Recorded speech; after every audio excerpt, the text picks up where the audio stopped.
নমস্কাৰ। মানে কি কম, ভাষাৰে বুজাব নোৱাৰোঁ আজি।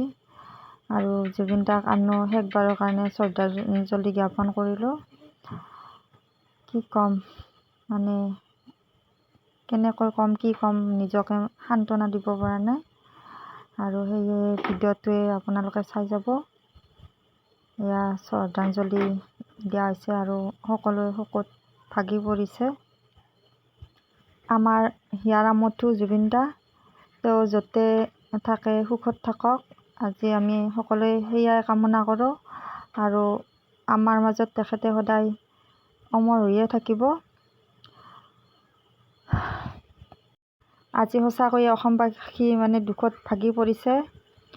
সকলোৰে চকুত চকুলো বাগৰি আহিছে। কেৱল মনবোৰ মানে কি ক'ম, মনবোৰ ভাগি পৰিছে সকলোৰে।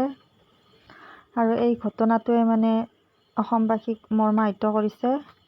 তেওঁ আমাৰ কাৰণে এজন ভগৱান আৰু সদায় ভগৱান হৈয়ে ৰৈ যাব চিৰজীৱন।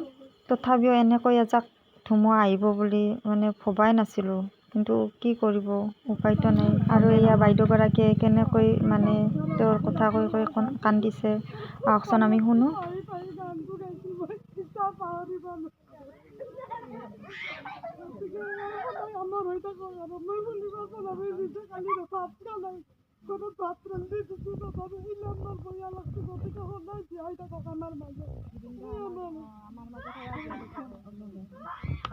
আমাৰ অসমৰ কাৰণে যেতি অনুদান দি থাকে তেখেতে আমাৰ মাজত সদায় মানে অমৰ